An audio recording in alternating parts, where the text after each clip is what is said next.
방송에서 제공하는 투자 정보는 투자 판단에 대한 조언입니다. 방송에서 제공하는 주식의 가치, 가격 상승 및 가격 하락에 대해서는 방송사에서 보장하지 않습니다. 시청자 여러분 안녕하십니까. 오늘장 내일장 2부 출발하도록 하겠습니다. 2부에서는 이제 시장 종목 이야기 좀 더 자세히 나눠보도록 하겠습니다. 또 종목 상담 이어갈 텐데요.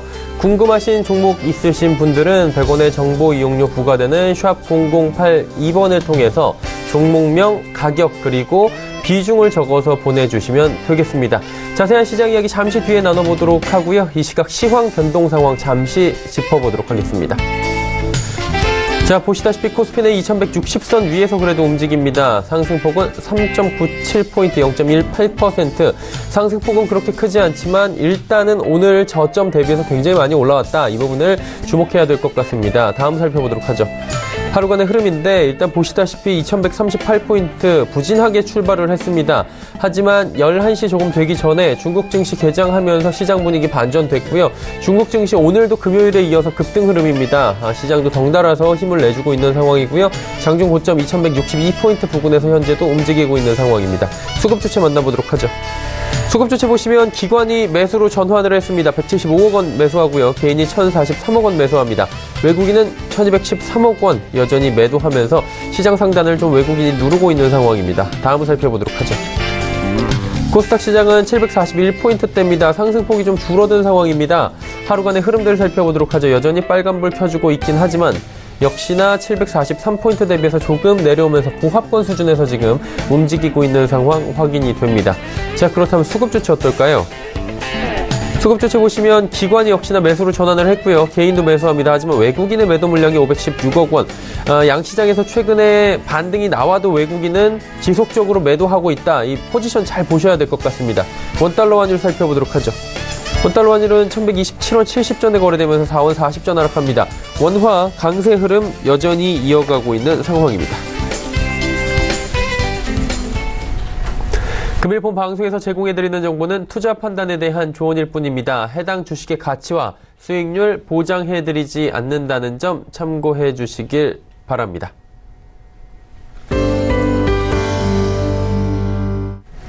마감 전략 바로 짚어보도록 하겠습니다. KTB투자증권 여의도 지점에 이성훈 과장 연결되어 있습니다. 안녕하십니까? 과장님 안녕하세요. 이성훈 과장님 나와 계십니까? 네, 안녕하십니까? 예, 전화 연결이 돼 있었네요. 자, 오늘 시장 상황 먼저 점검 부탁드리도록 하겠습니다. 그리고 남은 시간 1시간도 되지 않는데요. 오후장 같이 전략 들어볼까요? 네, 지금 오늘 현재 같은 경우는 개인의 매수세가 좀 개인의 매수가 들어오면서 상승 반전했다라고 볼 수 있겠고요. 장 초반별로 봤을 때는 그 외국인과 기관이 장 초반에 좀 매도하는 부분이 좀 있었지만은, 개인의 매수세가 들어오면서 지수 상승을 좀 이끌고 있다라고 볼 수 있겠습니다. 한마디로 변동성이 좀 커지는 시장이라고 볼 수 있겠고요.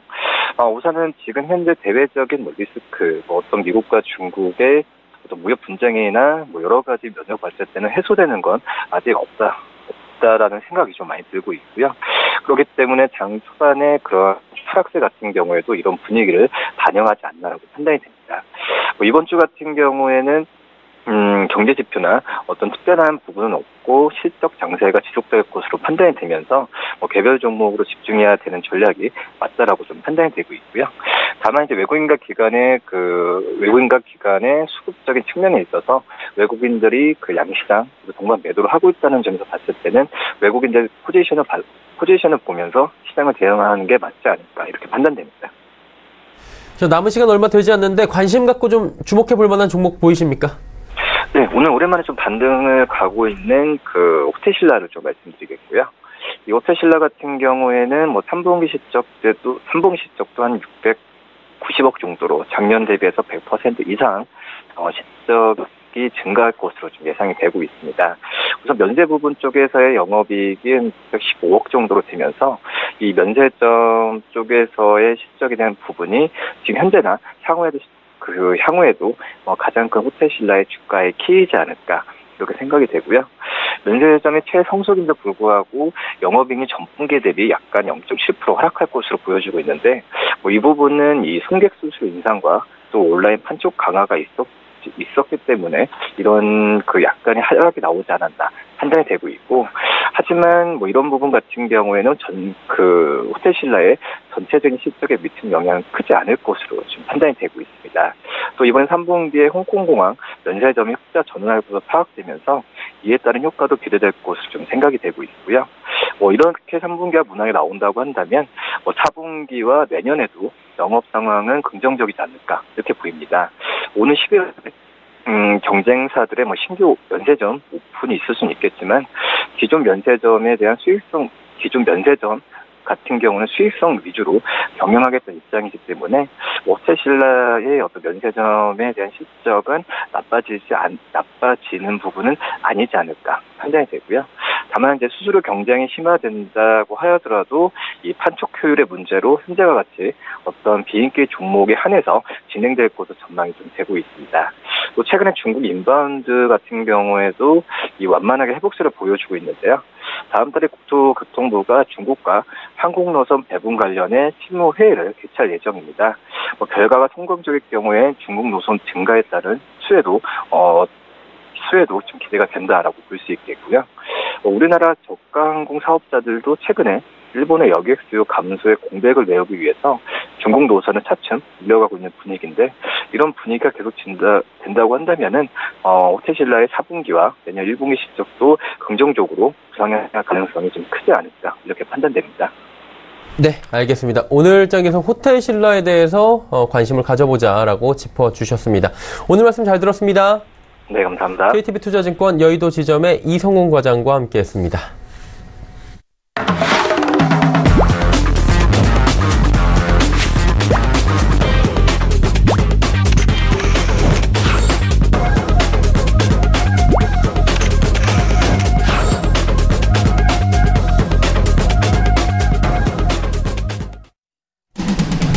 오늘 저는 일장 2부 함께하고 계십니다. 본격적으로 종목 이야기, 종목 상담 이어가도록 하겠습니다. 함께하시는 두 분의 전문가 소개해드립니다. 벤자민 투자연구소의 신일섭 소장, AR 인베스트먼트 오현진 팀장 함께합니다. 어서 오세요. 네, 안녕하세요. 예. 먼저 가지고 오신 종목 이야기 나눠보도록 하겠습니다. 신일섭 소장의 종목들 들어볼 텐데 어떤 종목 준비하셨습니까? 예, 오늘부터는 좀 더 압축이 되었기 때문에 더 좋은 종목들로 줄였습니다. 첫 번째 코엘 패션입니다. 이름에서도 아시다시피 패션 관련 업체고요. 역사를 보면 2015년 3월 27일에 상호가 변경되었다고 나와 있습니다. 코엘 패션으로 상호 변경.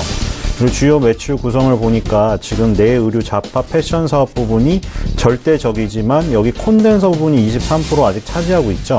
예전에 원래 콘덴서를 만들던 IT 기업이었으나 지금 패션 업체로 완전 탈바꿈한 모습입니다. 예전의 그림들은 지금의 그림과 완전히 딴판이죠. 2008년도부터 그 추적해서 보더라도 계속 밑바닥에서, 그쵸? 이렇게 이른바 그 털이 많다고 하죠. 털이 많은 것들은 굉장히 급등락이 심했던 주가들이었습니다. 근데 2015년도 아까 전에 역사로 우리가 봤죠. 2015년에 3월 달에 코엘 패션으로 상호가 변경되었죠. 그런 그 역사가 있었는데 2015년부터 주가도 급등을 했어요.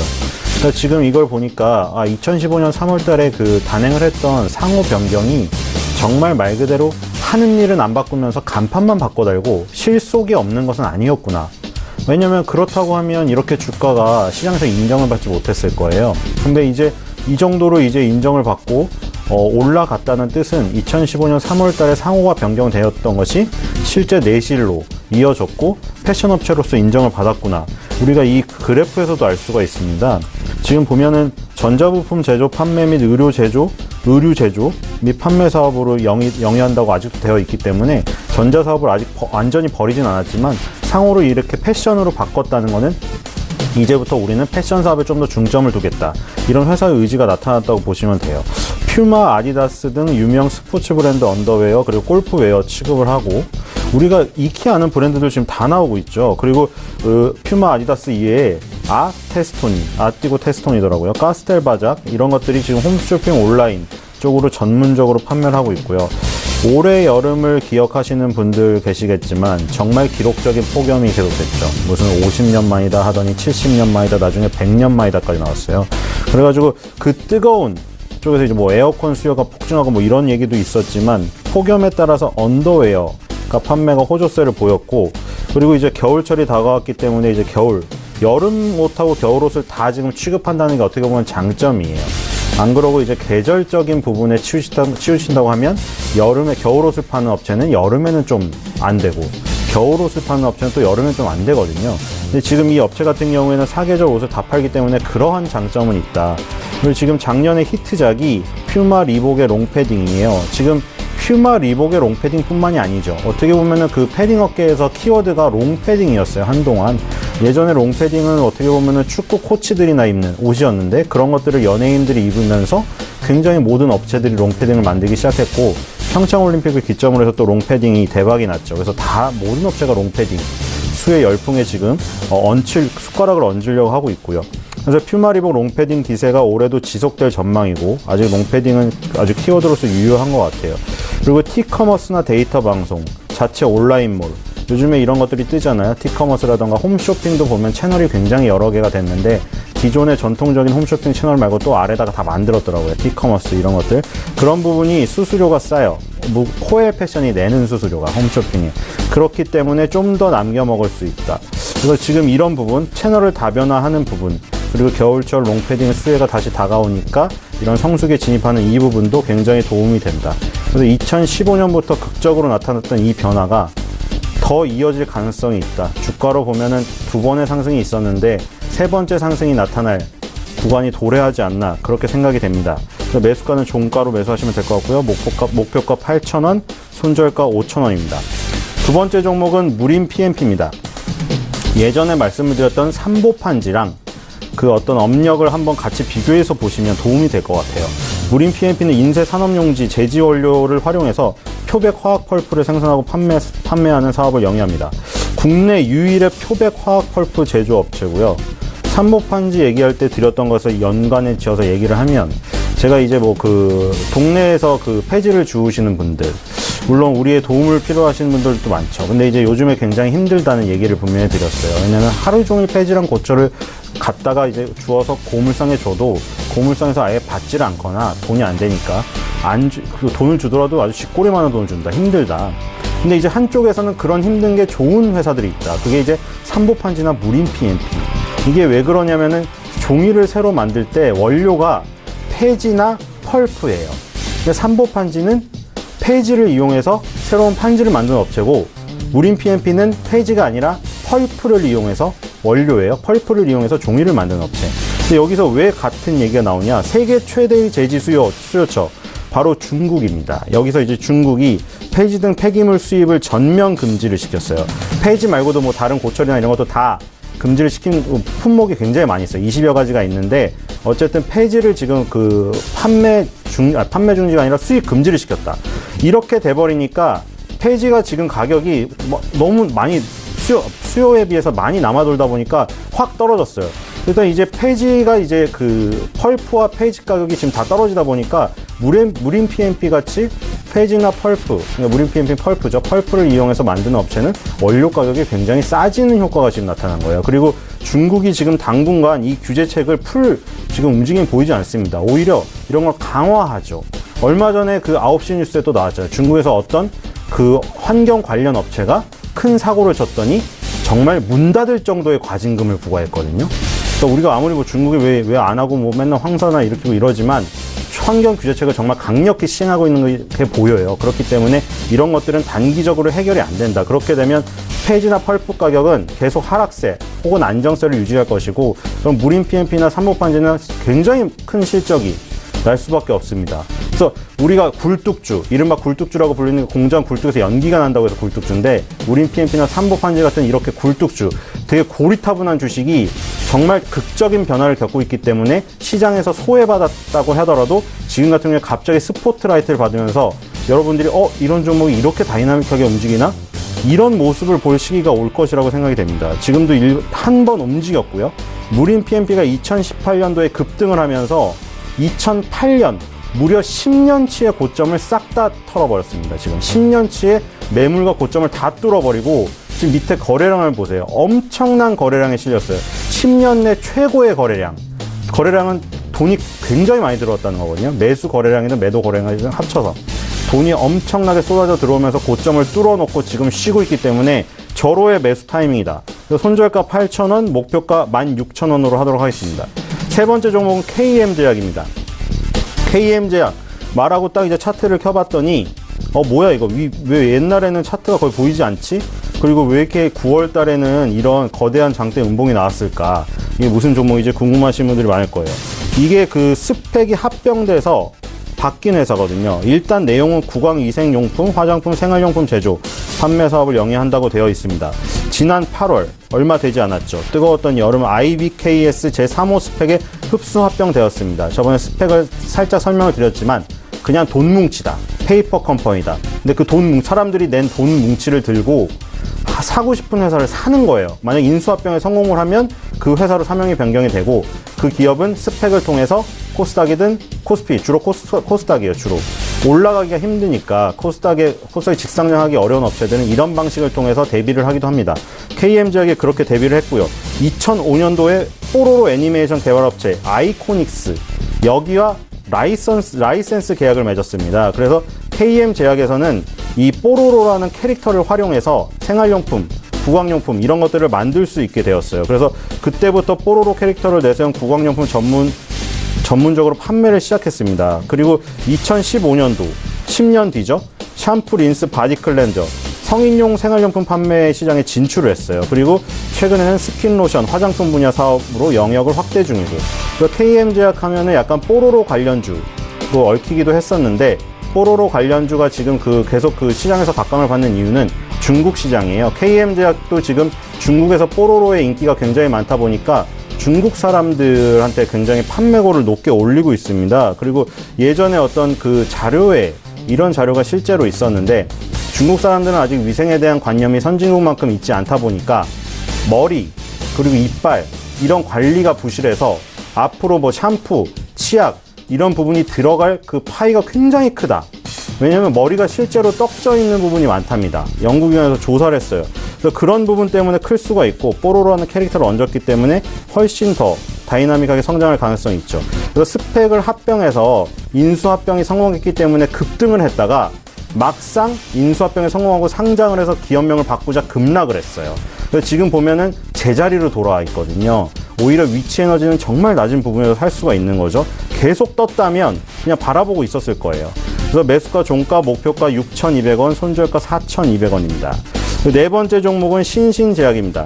신신제약 약간 이름에서부터 약간 신이 나는 것 같은데 신신제약도 다양한 제약사들의 흐름 속에서 조금해서 주목을 덜 받았지만 흐름이 괜찮았던 종목이에요. 파스류 등 일반 의약품을 제조하고 판매하고요. 경피용 약물 전달 시스템을 기반으로 한 원천 기술, 노하우를 보유하고 있습니다. 여기서 경피용 약물 전달 시스템, 이게 이 기업의 이제 주목인데 이게 뭐냐면 동등한 약물 효과를 전제로 했을 때 우리가 주사 맞는 거나 입으로 먹는 경구제에 대비해서 복약 수능도가 높다. 그러니까 우리 몸에서 받아들이는 게 경피용이 높다는 게 밝혀졌고요. 최근에 ETC 치매 완화 치료 패치제를 출시를 했습니다.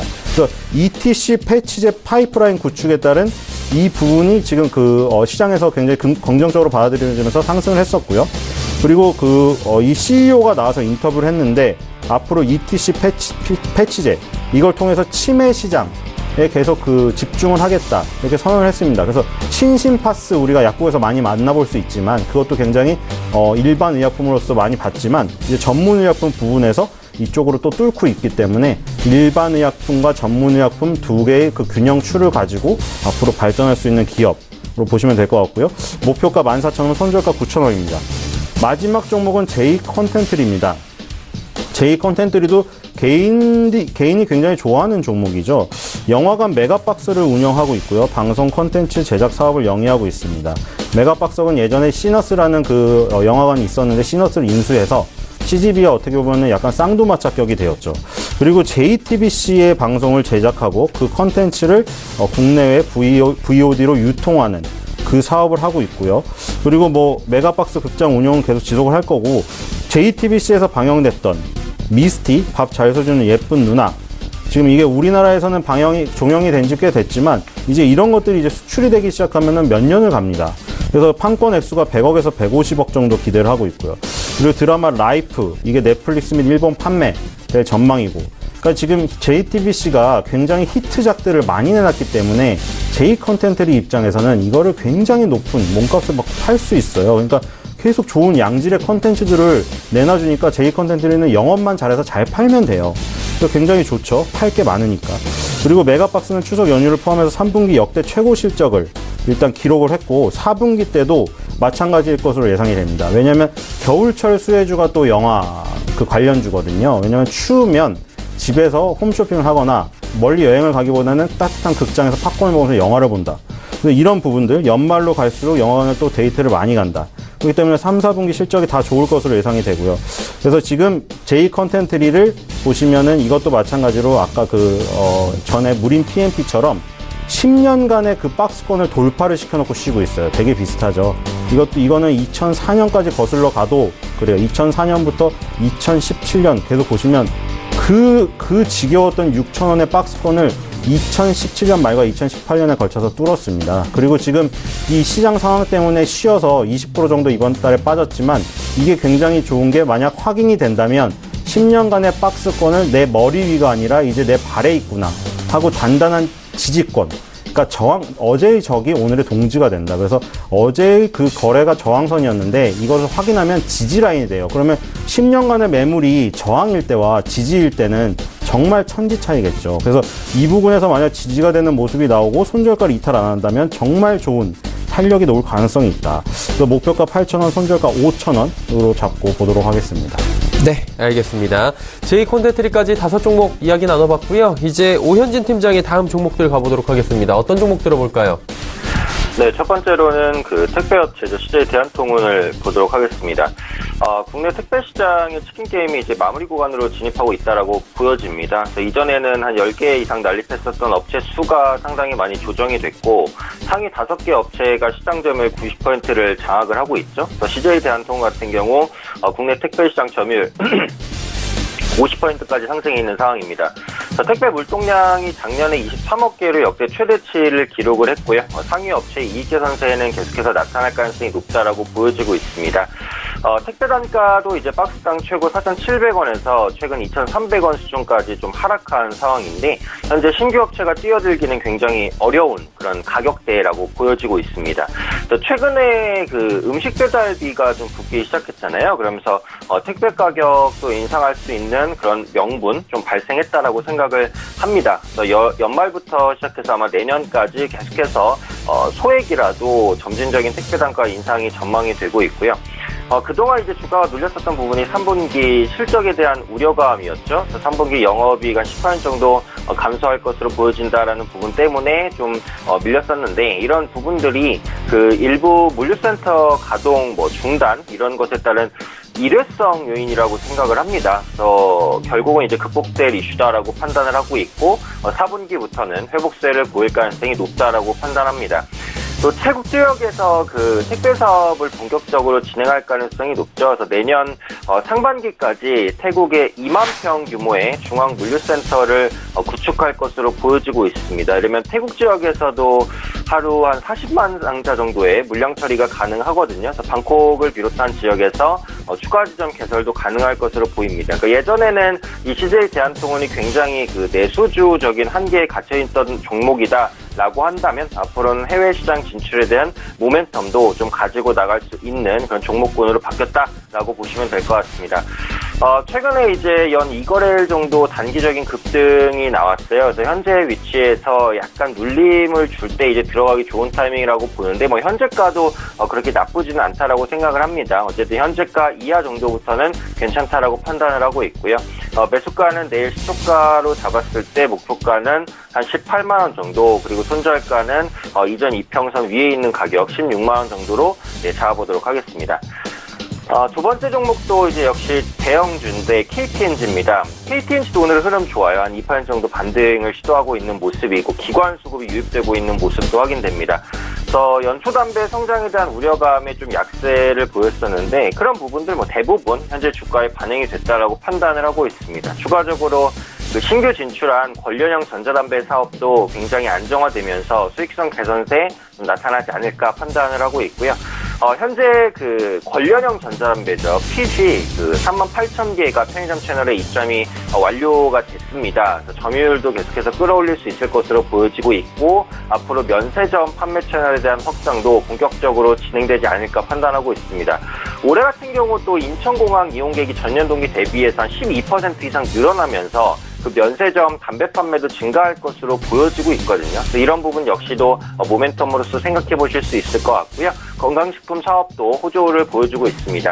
또 인삼 부분은 이제 국내 견조한 성장세를 이어가면서 올해 매출액은 전년 대비 10% 이상 개선될 것으로 판단이 되고 있고요. 또 부동산 부지 개발에 따른 수익도 기대가 되고 있습니다. 기존의 그 담배 이외에 다양한 모멘텀이 현재부터 부각될 수 있다라고 판단을 하고 있고 또 지금이 전체적으로 좀 약세장이잖아요. 그러다 보니까 시장에 방어적인 성격을 가진 업체들이 좀 더 주목받을 수 있겠다는 생각도 듭니다. 그래서 매수가는 내일 시초가 정도 가능하다라고 보고 있고요. 목표가는 11만 5천 원, 손절가는 9만 6천 원 좀 여유 있게 잡아보도록 하겠습니다. 네, 세 번째 종목은 그 보험주입니다. 보험주는 지금 은행주와 함께 투자 매력이 분명하죠. 결국은 금리 인상에 대한 수혜 기대감이 있다라는 것이고, 이번에 있었던 한은의 금통위에서는 금리를 동결했습니다만, 인상에 대한 소수 의견이 2명이 나왔습니다. 다음 금통위에서는 인상 가능성이 아주 높다라는 것을 의미하거든요. 그런 부분들을 미리 반영해서 물론 시중 금리는 올라가고 있고요. 금리가 올라가게 되면은 그 주요 보험료를 금리 상품으로 운용하는 보험사에는 직접적인 수혜가 닿을 것으로 보여지고 있죠. 그 중에서도 대표 종목인 삼성화재를 한번 주목해 보실 수 있을 것 같습니다. 그동안 이제 실손보험 부분이 가격 경쟁 심화에 따라서 그 역마진에 대한 우려감 굉장히 높았었거든요. 근데 내년 초에 그 실손보험과 자동차 보험료가 인상될 것으로 전망이 됩니다. 특히 자동차 보험 부분 같은 경우 온라인 마케팅 강화로 인해서 점유율도 상당히 많이 끌어올린 상황이어서 보험료 인상에 대한 효과가 크게 작용한다라고 보고 있고요. 또 신규 상품 판매에 대한 그 기대감도 있죠. 그래서 대표적으로 뭐 요즘에 뜨고 있는 게 그 당뇨보험, 또 치아보험 이런 것들입니다. 국내 당뇨 환자가 지금 400만 명을 넘어섰고 인구 고령화로 앞으로도 증가할 것으로 보여지고 있고 지금 치아보험 같은 경우에는 신규 보험 가입 의사가 그 암보험 다음으로 높은 보험이기도 하거든요. 앞으로도 다양한 신규 보험 상품을 개발할 것으로 보여지기 때문에 이런 부분에 대한 모멘텀도 올라간다라고 보시면은 좋을 것 같습니다. 그래서 이런 부분들 복합적으로 가지고 있는 종목이라고 판단하고 있고요.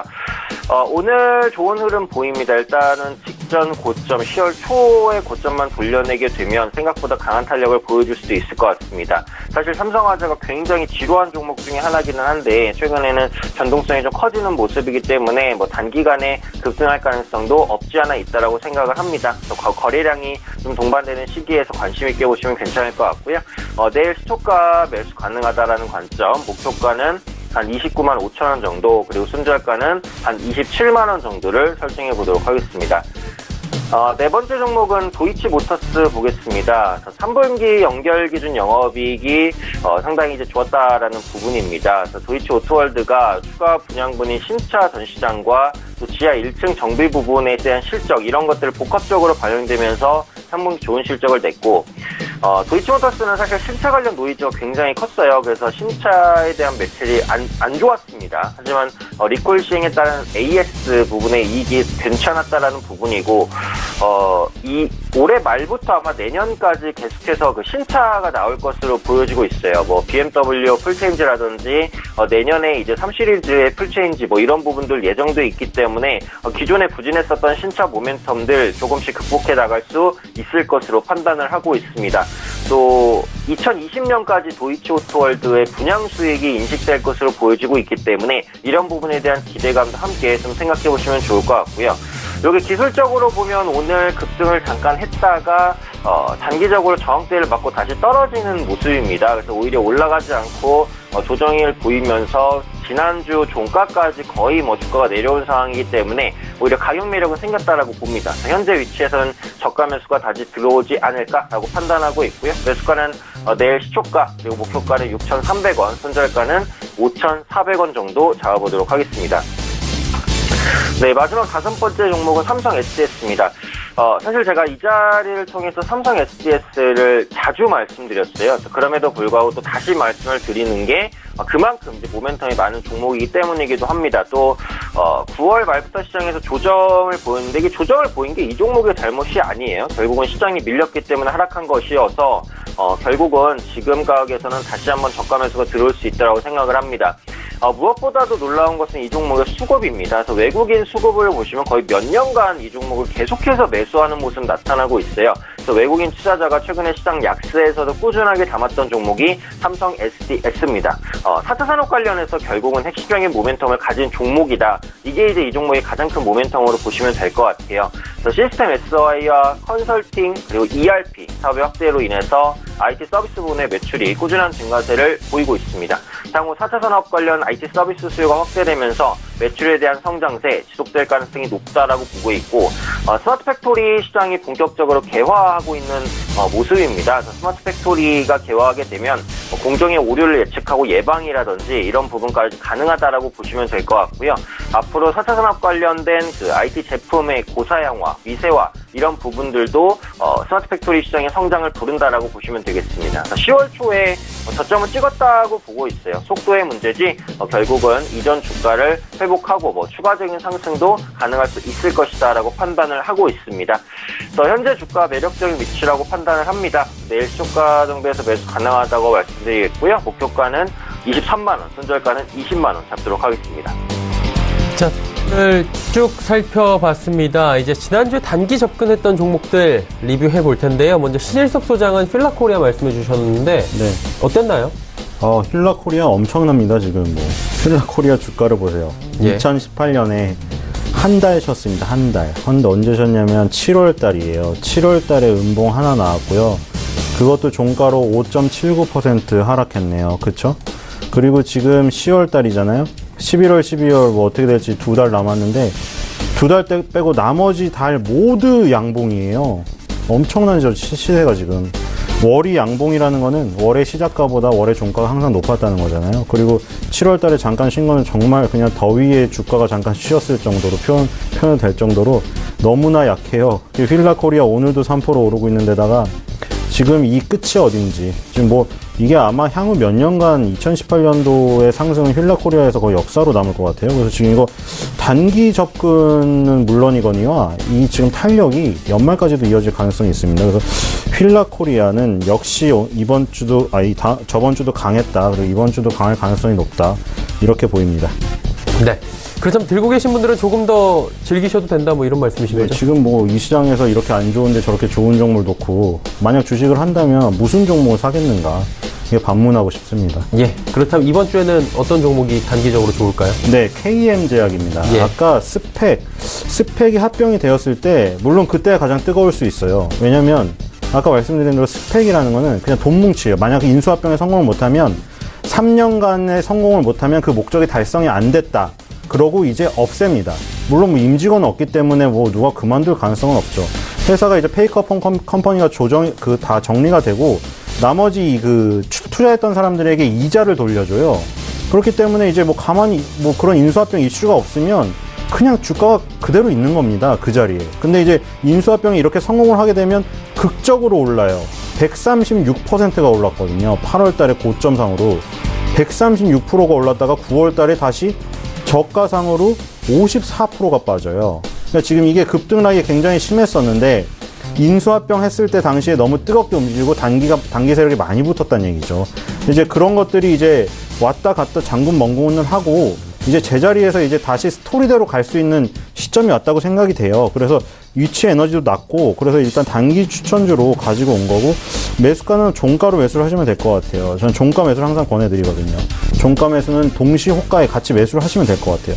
목표가 5,000원, 손절가 4,200원으로 하도록 하겠습니다. 네, 알겠습니다. KM제약에 대해서 동시호가 정도에 한번 매수를 해보자라고 말씀을 해주셨습니다. 오현진 팀장 이야기 나눠볼 텐데 지난주에 이스페타시스 단기 접근했는데 결과 어땠습니까?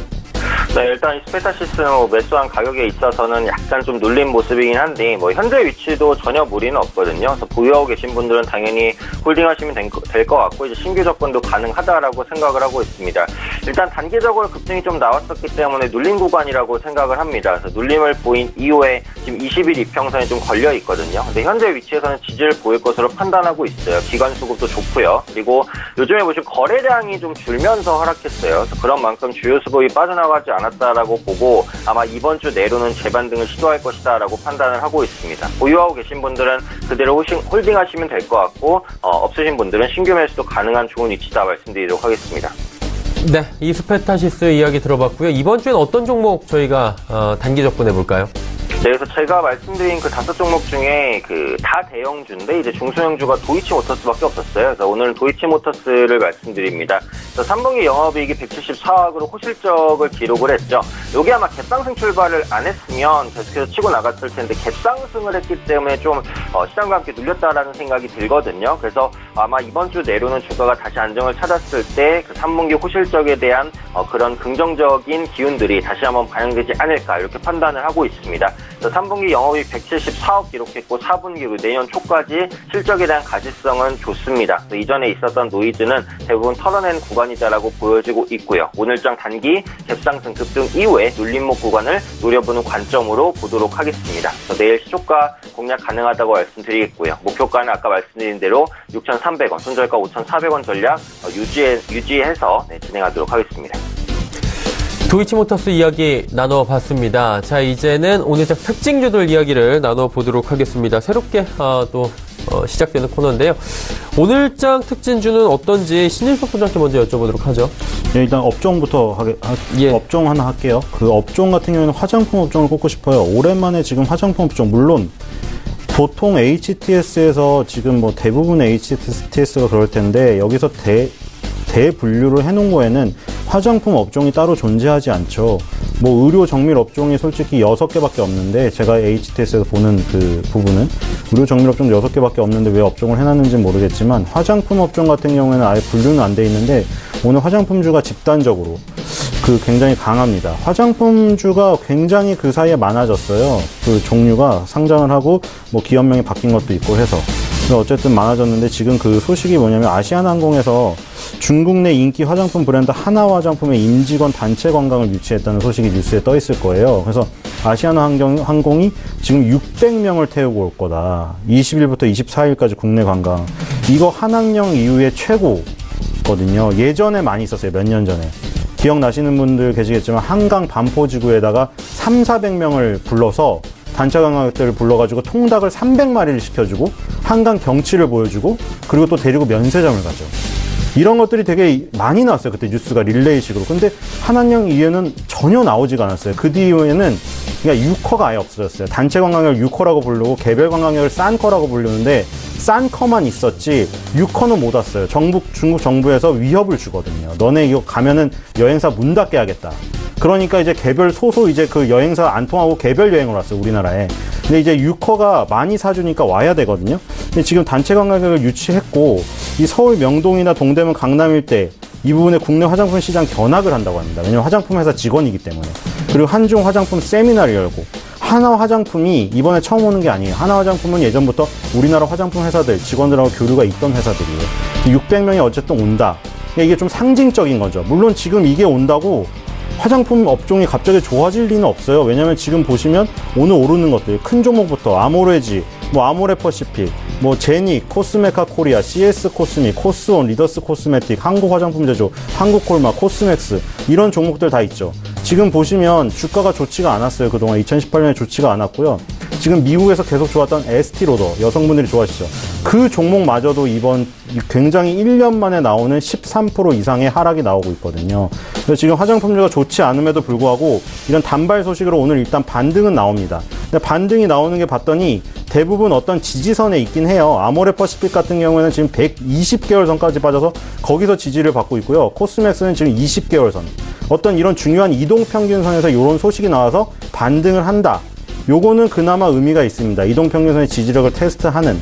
그래서 이번 소식으로 인해서 화장품주가 좀 오늘 특징주를 꼽긴 했지만 제가 이걸 가지고 이제부터 화장품주가 본격적으로 다시 부활해서 시작을 할 거예요. 이런 얘기를 드리는 게 아닙니다. 이런 얘기를 드리는 게 아니라 화장품주가 어떤 전반적으로 이동평균선을 기점으로 해서 반등의 모습이 나타나고 이렇게 되면 다시 좀 살펴볼 만하다. 그래서 미리 조금 살펴보자는 그 의미에서 가지고 왔습니다. 특징주도 바로 넘어갈까요? 예. 네, 특징주는 화장품 업종이 아니라 그 제약 업종 중에서 애니젠이라는 종목을 갖고 왔어요. 바이오 종목인데 유방암 치료제 AGM130 관련해서 임상 1상이 종료가 됐습니다. 임상 1상은 굉장히 극초반이거든요. 전임상을 동물 대상으로 하다가 임상 1상에서는 이제 인간을 대상으로 약간 안정성을 평가해보고 임상 2상, 3상에서 이제 환자 수를 극대화해서 늘려가서 약물을 투여를 직접 많이 해보는 거예요. 근데 임상 1상에서 인체 안정성 검증이 완료가 되었다. 이 소식 때문에 올랐었고 이것 때문에 지속적인 임상 개발 가능성을 확인을 했다. 이 소식이 긍정적으로 먹힌 거예요. 왜냐하면 임상 1상에서 만약에 인체에 유해하다. 이러면 그 뒤로 돈이 아무리 많이 들건 뭐건 그 상관없이 아예 안 되는 거예요. 근데 지금 임상 1상의 안정성의 검증이 완료됐기 때문에 유방암 치료제를 계속 임상 2상, 3상 갈 수 있겠다. 회사의 의지는 있겠다. 여기까지 나왔습니다. 그래서 애니젠이 오늘 12.58% 좀 많이 올랐던 고가상에 비해서는 빠져 있지만 어쨌든 그 소식과 더불어서 12.89% 지금 현재 상승을 하고 있습니다. 그래서 유방암 치료제가 임상 2상, 3상이 진행이 되는 과정을 지켜보면서 투자 포인트를 찾아봐도 괜찮을 것 같아서 특징주로 골라왔습니다. 네, 특징주로는 애니젠 말씀을 해주셨습니다. 오현진 팀장은 오늘 특징주 어떻게 꼽으셨는지 궁금한데요. 들어볼까요? 네, 오늘 특징주는 이제 첫 번째로 그 게임비를 말씀드릴 텐데요. 게임비를 지난주에 이어서 오늘까지도 좀 급등세를 이어오고 있습니다. 신작 게임 탈리온의 일본 내 인기가 좀 확대되고 있다라는 것이죠. 앞으로 이제 게임주는 아마 좀 낙폭과열 종목으로 순환매가 돌지 않을까라는 생각은 들고 있거든요. 사실상 게임주의 대장이라고 볼 수 있는 NC소프트가 김택진 대표의 국정감사 이슈로 일단 좀 흔들린 이후에 낙폭과대 게임주들이 좀 주목받기 시작했다라는 겁니다. 그리고 지금 게임사들이 대부분 신작에 대한 모멘텀이 좀 부족해요. 그런 상황에서 흥행 신작이 하나만 나와줘도 주가가 이렇게까지 단기간에 급등할 수 있다라는 부분입니다. 앞으로 신작 모멘텀이 있는 기업들 지속적으로 체크할 필요가 있다라고 보시면 될 것 같고요. 또 게임빌이 지금 흥행하고 있는 일본에서 흥행하고 있는 탈리온이라는 게임은 장르가 MMORPG인데 일본 시장은 지금 MMORPG 비중이 크지 않은 시장이에요. 한국 같은 경우는 MMORPG가 엄청나게 활성화되어 있거든요. 그러니까 완전히 다른 모습이죠. 그래서 신규 게임 장르에 대한 그 진입, 선점 효과도 어느 정도 있다라고 보시면 될 것 같습니다. 그래서 주가가 단기간에는 이제 급등하고 있지만 약간 눌림을 보일 경우에는 저가 매수 가능하다 이렇게 판단을 하고 있고요. 지금 절대적인 주가 수준만 놓고 보면 아직까지는 싸요. 왜냐면은 지금 게임빌은 컴투스의 대주주죠. 컴투스의 지분 가치 정도 밖에 주가가 평가를 못 받고 있는 상태입니다. 그러니까 지금 지분 가치를 빼면 기업 가치는 거의 제로에 가깝게 평가가 되고 있어요. 그만큼 저평가라는 거죠. 그렇기 때문에 이런 호재에 민감할 수 있는 부분이니까 한 6만 원 밑으로 주가가 조정이 온다면 좀 중기적인 시각으로 모아가실 수 있는 종목이 아닐까. 더불어서 게임주 내에서 좀 낙폭과대 종목으로 순환매가 돌 것 같으니까 낙폭과대 게임주에 대한 관심도 필요하다. 이 말씀까지 추가적으로 드리도록 하겠습니다. 두 번째로 이제 뽑은 특징주는 그 SK 하이닉스입니다. 참 이제 징그럽게 많이 밀리죠. 기관과 외국인의 매도세도 좀 지속되고 있는 모습이고, 그나마 오늘 같은 경우에는 그 장 초반 대비해서는 그 낙폭을 조금 만회하면서 약간 이제 약보합 수준까지 끌어올려진 상황인데, 디램 업황에 대한 우려가 지속되고 있죠. 하지만 그런 부분들은 어쨌든 과도하다라고 생각을 하고 있어요. 지금 디램 업황은 거의 최악의 상황을 가정한 것이고, 크게 두 가지 포인트가 있단 말이에요. 첫 번째는 4차 산업성장으로 인한 디램 수요 확대, 이 부분이 감안되지 않았고, 두 번째는 SK하이닉스는 이제 세계 시장에서 디램의 공급 제한을 할 수 있는 능력이 있다라는 겁니다. 이런 부분들이 전혀 감안되지 않았기 때문에 현재 주가는 상당히 싸다. 중장기적인 관점으로 한 3개월에서 6개월 이상까지 보시는 분들은 현재 시점에서 IT 대형주는 모아가셔도 괜찮다라는 관점이에요. 특히 SK하이닉스 같은 경우 25일에 3분기 실적 발표가 예정되어 있습니다.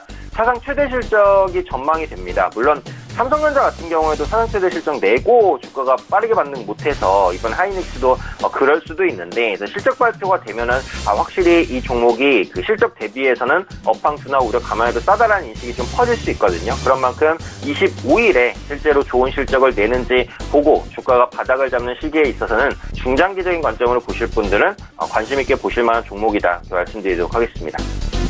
네, SK 하이닉스까지 이야기 나눠봤습니다. 자, 이제 종목 상담 바로 이어가도록 하겠습니다. 100원의 정보 이용료 부과되는 샵 0082번을 통해서 종목 상담 많이 보내주셨습니다. 먼저 0365번님께서 명성 TNS 종목이고요. 32,600원의 비중 35%. 전망이 궁금하다 하셨습니다. 신 소장님 어떻습니까, 이 종목? 네, 지금은 일단 들고 가보는 게 좋을 것 같아요. 어디가 안 깨지는 한 2만 지금 2,000원에서 2만 1,000원대. 거기에 왜냐면 상장 그 첫날 그 시작가였기도 했고요. 2018년도 10월달 저가였기도 했고 지금 또 저가였습니다. 이 부분이 깨지면 실망 매물이 나면서 급락을 하기 때문에 이 부분이 깨지면 안 돼요. 2차 전지 분리막을 만드는 업체고 전기차 관련주예요. 그래서 지금 중국의 수출 비중이 전체 해외 수출 비중이 70%인데 그 70% 중에 중국 수출 비중이 80%라고 합니다. 그러니까 완전 이건 중국 2차 전지 관련주라고 할 수가 있을 것 같아요. 자, 이게 짧게 보면 테슬라. 테슬라가 망한다 어쩐다 말이 많았잖아요. 제2아이언맨이고 뭐 이런데. 근데 주가는 그렇게 망한다는 소식에 비해 그렇게 떨어지지 않았어요. 테슬라의 주가 2014년부터 17년도까지 고점으로 작용했던 부분, 여기 보이시죠? $260 정도? 이 부분이 지금 아까 어제의 동지가 어제의 덕이 오늘의 동지가 된다. 그 얘기 했잖아요. 지금 이 라인이에요. 이 라인을 지키고 있죠. 근데 굉장히 공교롭게도 비아디는 상해에도 상장되어 있고 심천에도 상장되어 있기 때문에 두 개가 있어요. 근데 또 어차피 비슷해요. 거의 비슷하죠? 비아디도 그래요. 이 라인을 유지하고 있어요. 상해 심천 아까 차트 보셨어요? 상해 심천이 그렇게 빠지는 거는 시가총액 상위가 대충 보시면 상해가 공상은행 페트로차이나고 심천이 메이드그룹 오량액. 지금 그 상위에 있는 종목들은 이런 종목들이 아니에요. 그러니까 공상은행이라든가 페트로차이나 이런 종목이 많이 빠진 거고 비아디 같은 거는 많이 빠진 게 아니에요. 그래서 비아디 테슬라의 주가가 많이 빠지지 않았기 때문에 전기차의 전망은 괜찮다. 그래서 명성 TNS는 결과적으로 제가 말씀드린 저점만 깨지지 않으면 급반등이 나올 가능성도 있기 때문에 들고 가보시기 바랍니다. 예, 지금 들고 가보자라고 말씀을 해주셨습니다. 다음 종목은 코스모 신소재고요. 9300번님께서 22,200원에 40% 비중이라고 하셨습니다. 오 팀장님 어떻게 할까요? 네, 지금 시점에서는 당연히 홀딩 하시면 좋겠습니다. 이 종목도 이제 전기차 2차 전지 관련주로 계속해서 뽑히는 종목이죠. 최근에 코발트 가격에 대한 우려감으로 주가가 좀 밀렸는데 이렇게 크게 우려하실 부분은 아니라고 생각을 합니다. 지금 시장만 정상화가 된다면 가장 빠르게 반등할 종목도 이제 2차 전지 관련주라고 생각을 하고 있어요. 결국은 전기차 시장의 성장성이 내년부터는 더 빠르게 가시화될 것으로 보여지고 있고, 실제로 국내 기업의 그 실적 컨센서스가 계속해서 낮아지는 와중에도 컨센서스를 올릴 수 있는 몇 개 안 되는 섹터 중에 하나, 그 중에 하나가 2차 전지 관련 섹터다라고 생각을 합니다. 일단 3분기 같은 경우 양호한 매출 성장을 기록을 했고요. 내년에는 사상 최대 실적 달성도 가능할 것으로 보여지고 있습니다. 지금 기술적으로 보시면은 이제 120일 이평선, 장기 이평선 위에서 주가가 반등을 시도하고 있는 모습이기 때문에 기술적인 구간도 좋아요. 그래서 지금 시점에서 시장이 크게 무너지거나 하지만 않는다면 완만한 반등을 시도할 가능성이 있지 않을까 싶습니다. 제가 지금 위치에서 비중이 적으시다면 추가 매수도 한번 고려해보자라는 말씀을 드리고 싶은데, 비중이 40%시거든요. 한 종목의 40%는 좀 많은 비중이기는 하니까, 추가 매수는 조금 어려울 것 같고, 보유하고 계신 물량만 홀딩해 나가시는 관점인데, 지금 매수가를 보면은 거의 최고가 근처에서 매수를 하셨어요. 그래서 신고가 따라잡기 전략으로 매수를 하신 것 같은데, 신고가에서 매수를 하시는 건 괜찮습니다. 근데 중요한 건 신고가 매수를 하려면은 손절가를 짧게 잡아야 된다는 거죠. 그래서 다음부터 고점에서 매수를 하실 때는 손절가를 5%가 됐든 7%가 됐든 짧게 좀 설정하시는 게 중요하다는 말씀을 드리겠고요. 어쨌든 현재 위치에서는 홀딩입니다. 그래서 목표가는 매수하신 가격 혹은 매수하신 가격 이상까지 한번 노려보는 관점으로 가져가 보시면 될 것 같고, 손절가는 크게 중요하진 않을 것 같은데 굳이 설정한다면 한 19,000원 이 정도 선 설정해 보시면 좋을 것 같습니다. 알겠습니다. 자, 오현진 팀장님은 시간 관계상 이쯤에서 보내드리도록 하겠습니다. 고맙습니다. 네, 감사합니다. 예. 자, 지금 시각이 3분 정도 마감까지 남았는데요. 예상 체결지수 가보도록 하겠습니다. 코스피부터 만나보도록 하죠. 코스피는 2162.47포인트의 거래 마감이 예상되고요. 6포인트 정도 지금 상승 마감 예상됩니다. 하루간의 흐름들 살펴보도록 하죠. 자, 보시면 2138포인트부터 2162포인트대까지 쭉 올라옵니다. 그리고 현재 포인트도 오늘의 장중 고점 부근에서 마감 예상이 되고 있는데요. 수급 주체 확인해 보도록 하죠. 수급 주체 보시면 외국인만 팝니다. 1286억 원 외국인 순매도. 지금 시장이 잘 가도 외국인은 지금 매도합니다. 이 부분 분명히 체크하셔야 되고요. 기관 개인 사는데 기관의 매수 물량이 2시 30분 이후에 많이 들어오면서 542억 원대까지 늘어났고요. 투신 쪽에서 많이 사줍니다. 다음 살펴보도록 하죠. 시총 상위주들 보시면 전기전자 업종은 아직도 부진합니다. 그리고 셀트리온과 삼성바이오로직스 역시 1.6% 정도의 하락이 나오고 있습니다. 다음 살펴보도록 하죠. 현대차와 LG화학, SK텔레콤은 지금 반등이 나오고요. 특히나 현대차의 반등이 오랜만에 나오면서 11만 7,500원대까지 올라왔습니다. LG화학도 2%대 강세 이어갑니다. 하지만 포스코, 삼성물산 각각 0.56, 0.85%씩 하락하고 있습니다. 코스닥 시장 넘어가 보도록 하죠. 743.74포인트에 거래됩니다. 3.26포인트 상승하면서 0.44% 상승하는데 다음 살펴보도록 하죠. 733부터 743까지 쭉 올라옵니다. 그리고 현재도 장중 고점 부근에서 마감이 예상이 되고 있고요. 코스피 코스닥 양시장 후반에 다시금 힘을 내주고 있습니다. 수급 주체 만나보도록 하죠. 외국인만 팝니다. 493억 원 외국인이 순매도하고요. 역시나 코스닥도 시장이 잘 달리거나 반등이 나와도 외국인은 지속적으로 매도하는 포지션을 지금 잡고 있는 상황입니다. 쉽사리 외국인이 돌아오질 않고 있고요. 기관 개인사입니다. 개인이 207억 원 사고 기관이 299억 원 사는데 기관 가운데선 투신 연기금이 주로 삽니다. 연기금이 32억 원 정도 후반에 매수 가담하고 있습니다. 자, 다음 살펴보도록 하죠. 셀트리온 헬스케어 여전히 하락합니다. 하지만 신라젠 상승 흐름 나오고 있고요. CJENM도 반등 나옵니다. 포스코캠텍 3.64% 올라가고요. HLB가 상승하다가 지금 보합권까지 내려와 있는 상황입니다. 6위부터 12종목 마지막으로 살펴보도록 하죠. 바이로메드가 소폭의 상승 이어가고요. 나노스가 오랜만에 상승하면서 7,000원대 회복합니다. 상승폭도 4.59 꽤나 큽니다. 스튜디오 드래곤 역시 11만원 부근에서 공방 벌이는데요. 2,100원 올라가면서 10만 9,800원대 거래 마감 예상됩니다. 펄어비스 21,140원, 4,000원에 지금 거래 마감 예상되고 있습니다. 그리고 마지막으로 코롱티슈진이 상승폭이 꽤나 큽니다. 4.45% 상승 마감 예상됩니다.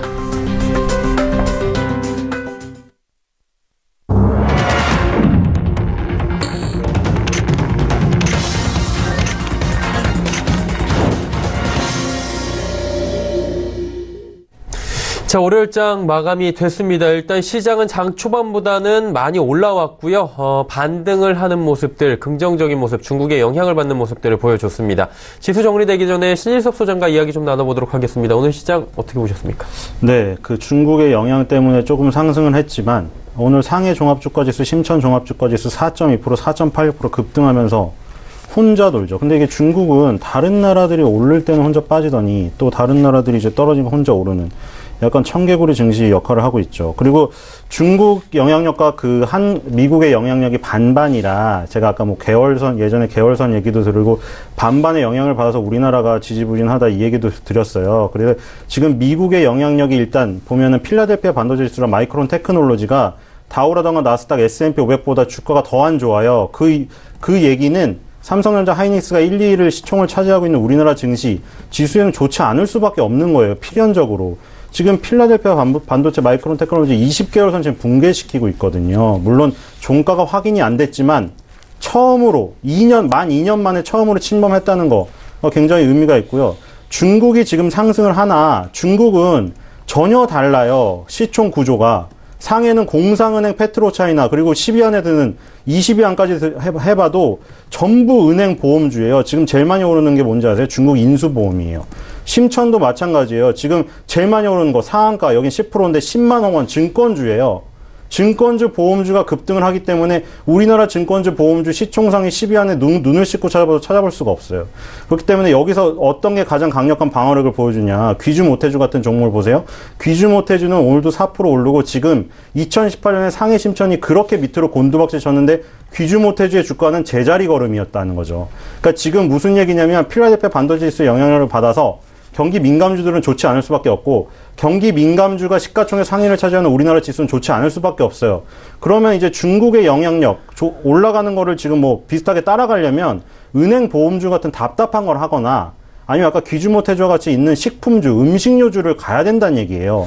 그렇게 해야 지금 SK 하이닉스는 7만 원을 겨우 지지하고 있으나 삼성전자는 4만 5천 원이 붕괴되었기 때문에 여기서 필반이나 마이크론 테크놀로지가 더 타격이 나면 더 급락이 나와요. 그럼 당연히 여기서 주식을 아예 안 할 거 아니고 하려면 방어주 쪽으로 가셔야죠. 그래서 음식료품이라던가 아니면 재미없는 전기가스, 보험 그런 거를 따라가셔서 피해 있다던가 이런 식으로 활용을 하셔야 될 것으로 생각이 됩니다. 네. 알겠습니다. 자, 오늘 시장에 대한 이야기를 좀 길게 나눠봤습니다. 지수 정리해 보도록 할까요? 코스피부터 만나보도록 하죠. 코스피는 현재 0.25% 오른 2161.71포인트에 마감했다고 정리가 됐고요. 코스닥도 살펴보도록 하죠. 코스닥은 0.49% 장중 힘을 내주면서 장 마감에 고점 마감했습니다. 744.10포인트에 마감했고요. 원달러 환율 짚어보도록 하겠습니다. 3원 70전 내리면서 1128원 40전 원화 강세 보이면서 마감했습니다.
오늘부터 새롭게 선보이는 겁니다. 김동섭의 마켓뷰, 글로벌 시장의 모든 이슈를 파헤쳐보는 시간인데요. 바로 만나보도록 하겠습니다.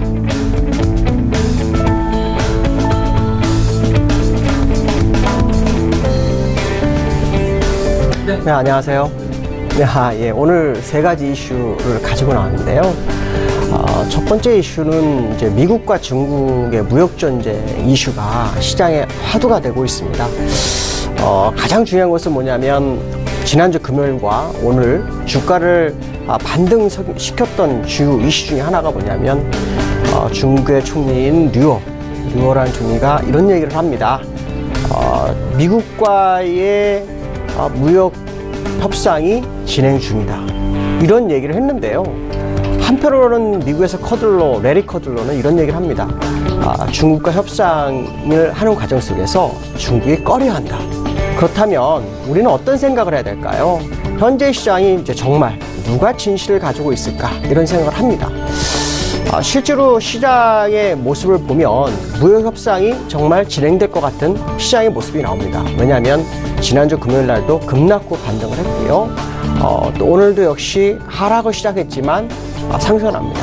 이탈리아의 신용등급이 하향된데도 불구하고 시장은 중국과 미국의 무역 협상에 치중하는 모습이 나오고 있죠. 그럼 우리가 가지고 어떤 생각을 해봐야 될까라는 부분인데요. 제가 볼 때는 중국에서는 무역 협상에 대한 인식을 하고 있지만 미국으로서는 협상을 하면서도 좀 더 협상력을 키우기 위한 전략적 행보로 좀 봐야 되지 않을까라는 부분이 현재 제가 보는 관점이고요. 시장에서는 이제 무역 협상에 대해서 많은 이야기가 나옵니다. 오늘 반등한 주요 계기 중에 하나가 뭐냐면 이 무역 협상에 대한 언급이 또 하나가 나왔는데요.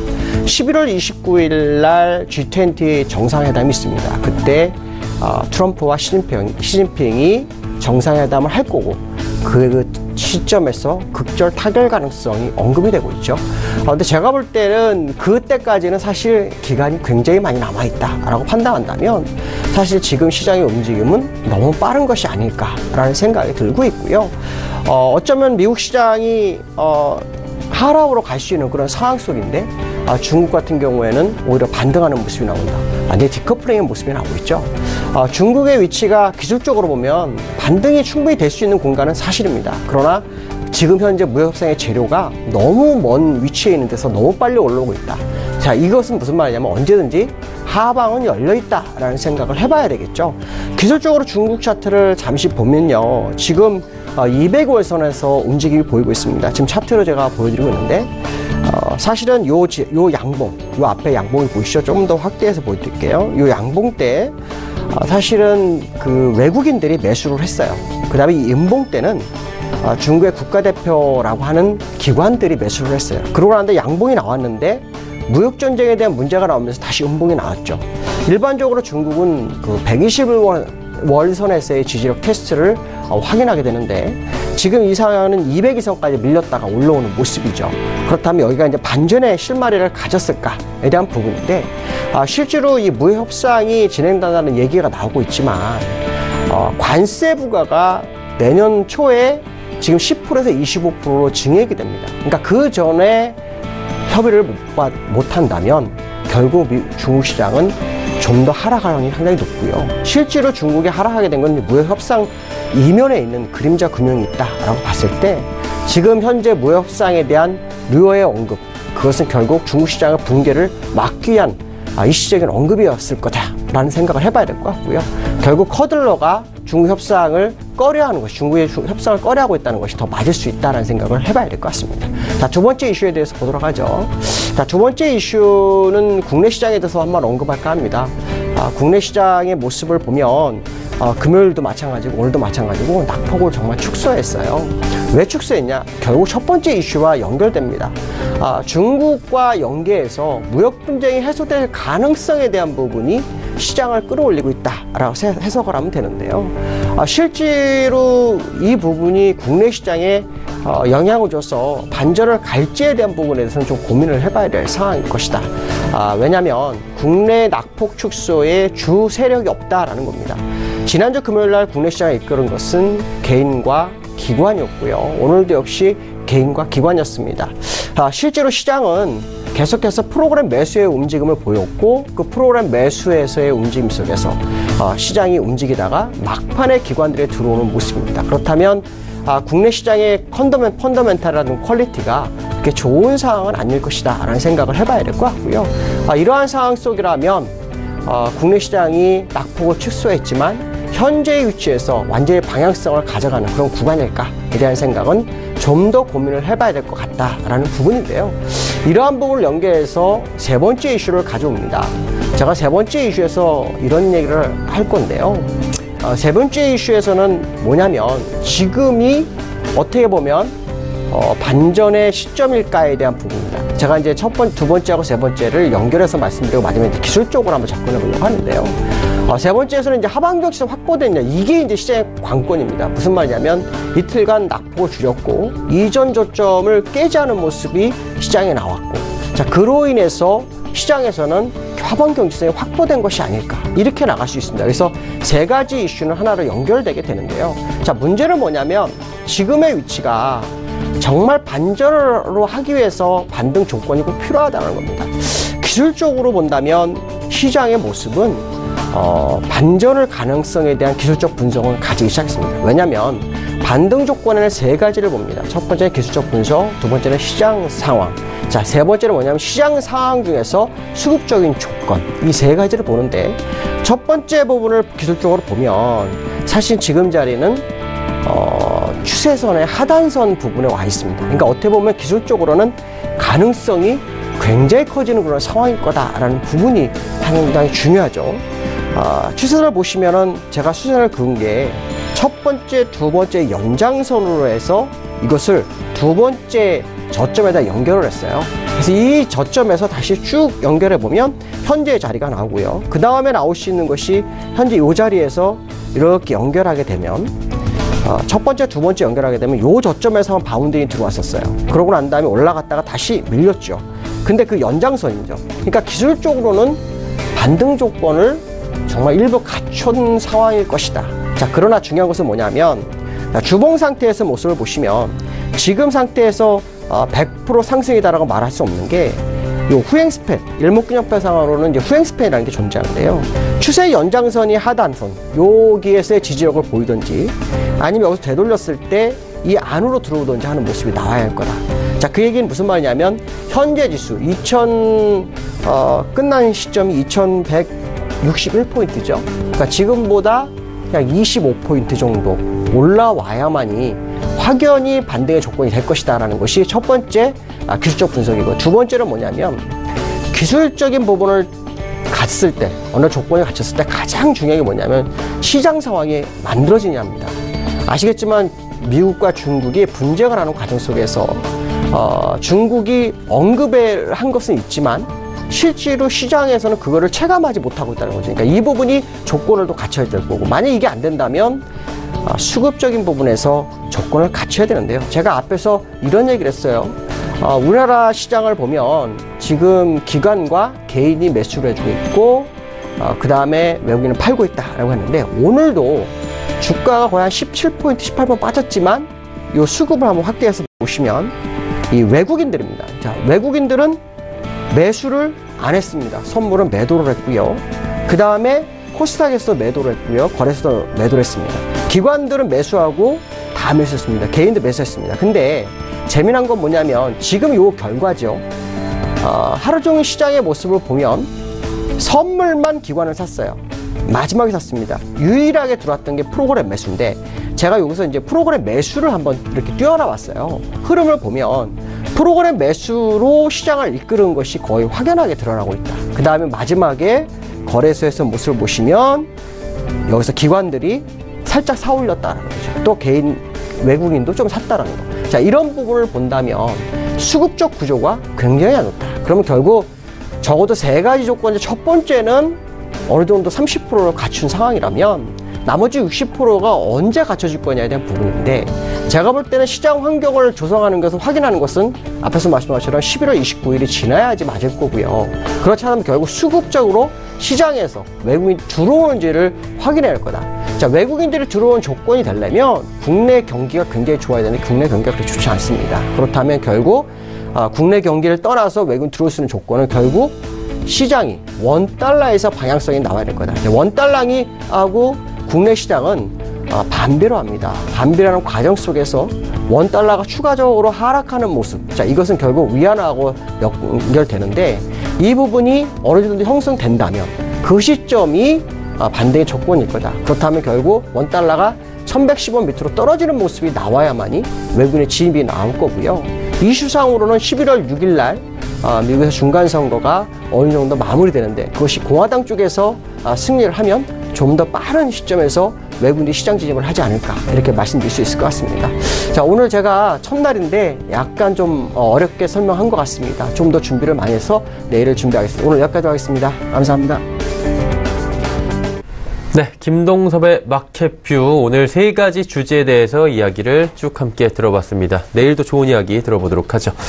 자, 금일 본 방송에서 제공하는 정보는 투자 판단에 대한 조언일 뿐입니다. 해당 주식의 가치와 수익률을 보장해드리지 않는다는 점 참고해 주시길 바랍니다. 저희가 준비한 소식은 여기까지입니다. 편안한 오후 시간 보내시고요. 저희는 내일 오후 2시에 더 알찬 소식을 들고 찾아뵙도록 하겠습니다. 함께해 주신 여러분 고맙습니다.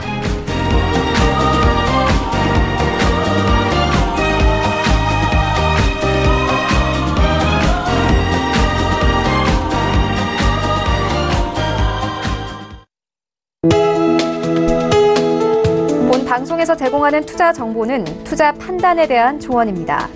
방송에서 제공하는 주식의 가치, 가격 상승 및 가격 하락에 대해서는 방송사에서 보장하지 않습니다.